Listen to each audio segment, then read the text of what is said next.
Di setiap perjalanan, selalu ada alasan yang lebih besar daripada sekadar mencapai puncak. Kadang, kita mendaki bukan hanya untuk menaklukkan ketinggian, tapi untuk merendahkan hati. Kali ini, tujuan pendakian kami adalah gunung dengan ketinggian 1254 mdpl yang terletak di Dusun Bulu 2, Kecamatan Tondong Talasa, Kabupaten Baru, Sulawesi Selatan. Selamat datang di pendakian Gunung Masimpolong.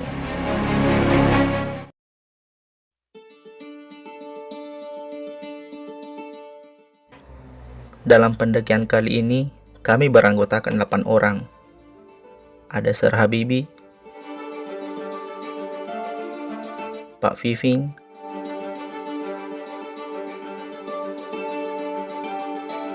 Pak Akbar,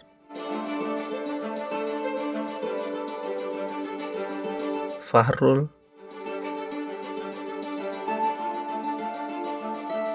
Khairul, Agustina dan Umul.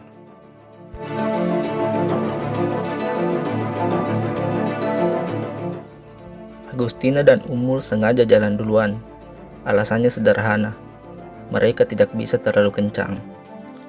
Tapi kenyataannya, perjalanan jarang sekali berjalan sesuai rencana. Di tengah jalan, motor mereka bermasalah. Terpaksa ditinggal di bengkel yang jaraknya masih sekitar 5 km dari base camp.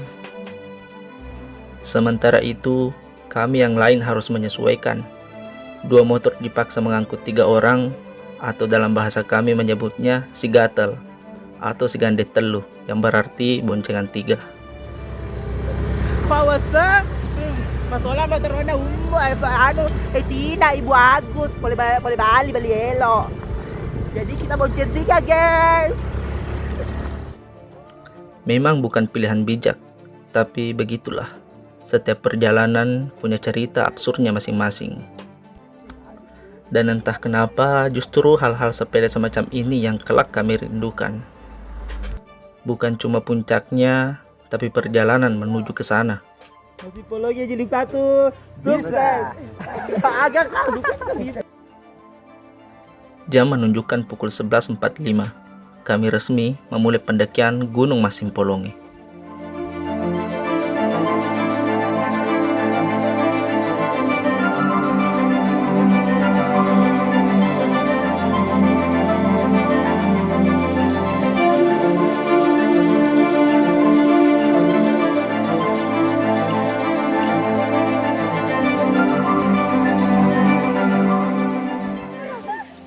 Malumo. Halo guys, kembali lagi bersama Boso ka. Padahal itu simpolongi. kita melakukan pendakian TikTok di Gunung Masimpolong ini.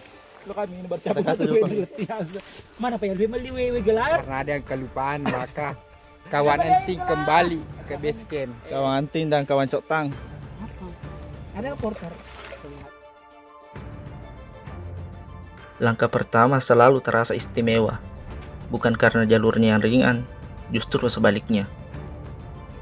Panas siang hari yang menampar wajah, tas di punggung mulai terasa berat, dan nafas seolah diingatkan untuk lebih sabar.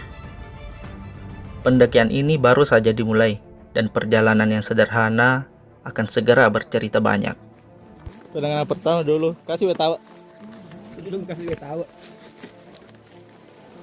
Berkunang-kunang. Jangan petunjuk macakar masuk kondisi. Kata-kata. Kata-kata dulu. Kata-kata dulu. Masih ada kan? Tidak apa-apa. Kata-kata dulu kata-kata. Wah, mau dikasih. Mau dulu dikasih. Woi tahu kan dah. Sudah lari ambil anu.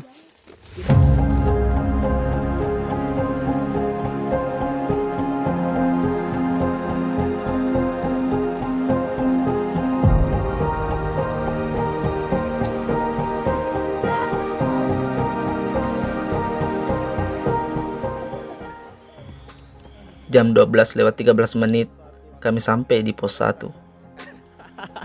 Pengen kita ambil persiapan sama gilanya dengan nyaman tanpa sebuah ikatan.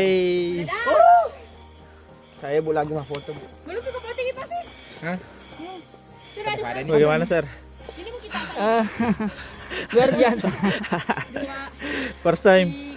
First time and I really appreciate it. I'm excited and try to be the second jilid.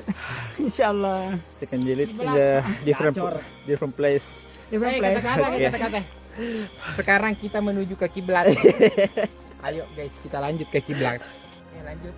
Di pos ini kami belajar satu hal, bahwa perjalanan panjang selalu dimulai dari jeda-jeda kecil. Tempat singgah sederhana yang mengingatkan bahwa istirahat bukan berarti berhenti. Ia hanyalah bagian dari cara gunung mengajarkan kita tentang kesabaran.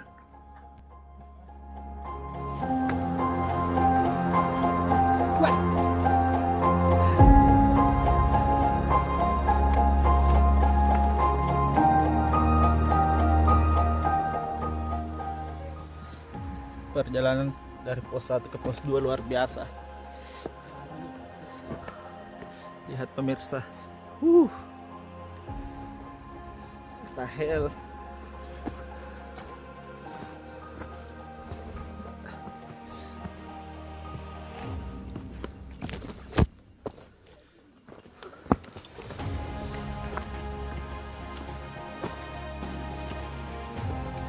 Kenapa Ki Bung?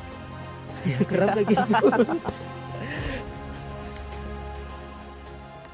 Setelah bergelut dengan jalur yang tidak mudah, tanjakan curam, tanah licin, dan nafas yang tersengal, akhirnya jam 12.55 kami tiba di pos 2. Udah di pos 2. Satu orang sejarah Mbappe. Bagaimana? Lese kaci-kacinya guys. Kaci-kacinya lese. Di sini ada air terjun kecil yang seolah menjadi hadiah dari gunung, menyambut siapapun yang mau bersabar menempuh jalannya.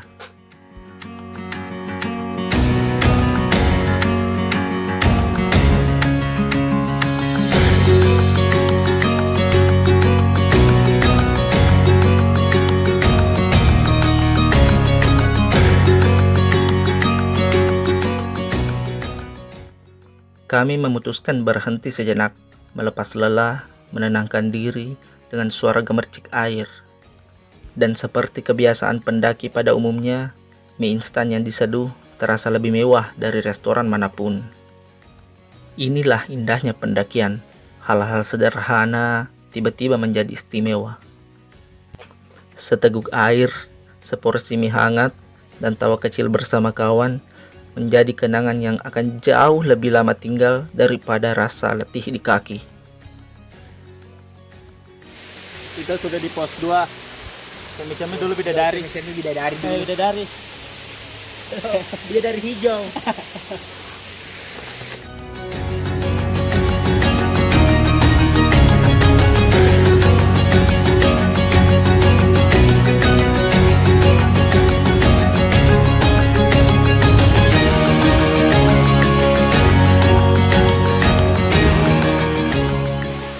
Kita sudah meninggalkan air terjun yang di sana guys. karena kampung Tenggo sudah berisi. Oke. Alhamdulillah kita pada kenyang, jadi lanjut. Go. Lanjut, go. Pos 3. Jangan lanjut.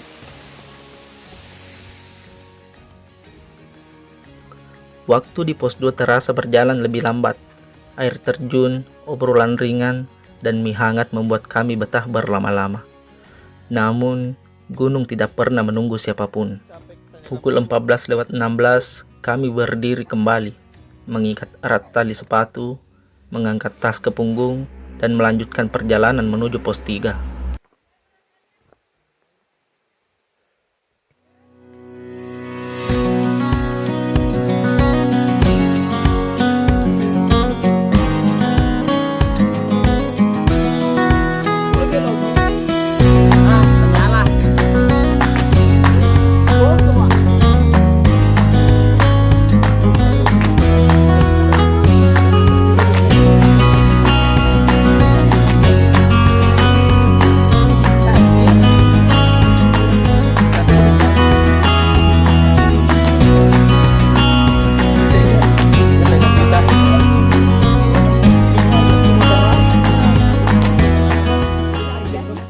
Pertengahan pos 2 ke pos 3. Gacor. Look at this view.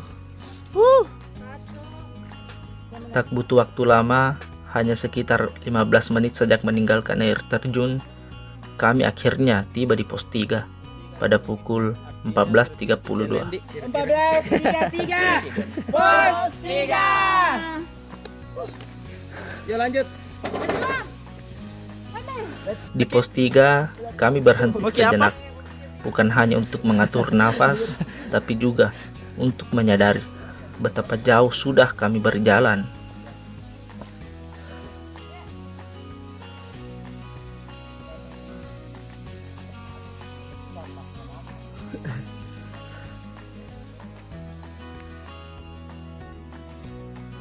Gunung selalu punya cara sederhana untuk mengajarkan kita menghargai proses, bahwa perjalanan singkat pun tetap layak dirayakan.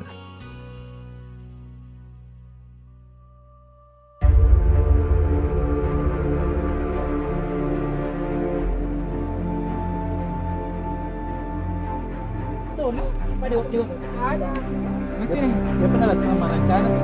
Iya, anak tadi lagi sini. Patih jual sini. Tadi ada boleh manjawan nih. Belum sampai puncak. Setinggi.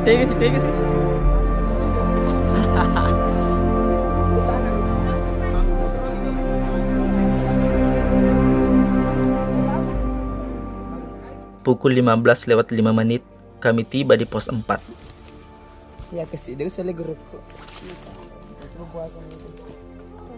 Pos 4 sekitar 110 meter lagi puncak. Let's go to home. Ini ibu diren-ren ibu sudah. Finally setelah perjalanan hampir saya sudah tidak tahu sudah berapa jam kita berjalan, akhirnya puncak di depan. Seperti mimpi yang sudah terlihat jelas, namun masih butuh usaha terakhir untuk benar-benar diraih.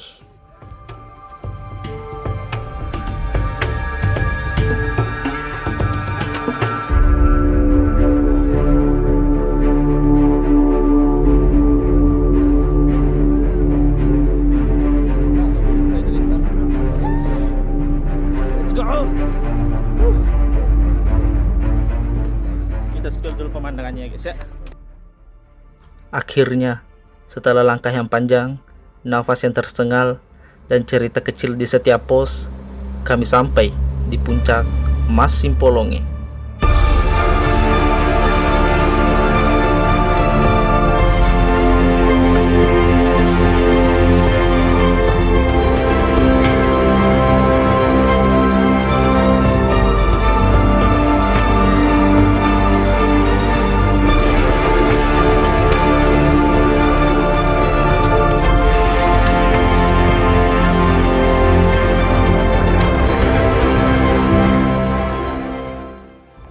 Cantiknya kabut ini, tapi lebih cantik senyumnya Pak Keba. Bunda Keba.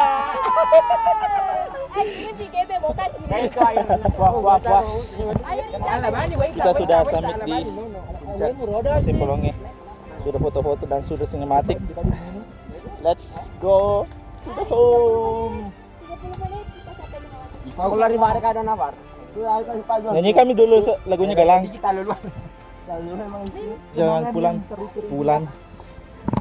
Karena toh mama akan gugur. Mungkin tidak banyak dokumentasi sampai ketemu di base camp. Oke. Setiap gunung adalah kitab, dan setiap jalur pendakian adalah ayat-ayatnya. Mas Simpolonge menuliskan kami dalam baitnya, tentang kaki yang tertatih, tentang tawa yang pecah di antara lelah, dan tentang hati yang belajar rendah. Terima kasih sudah memberi cerita yang kelak akan kami rindukan nanti. Salam literasi, salam lestari, Irham Besari melaporkan dari Mas Simpolonge. Sukses!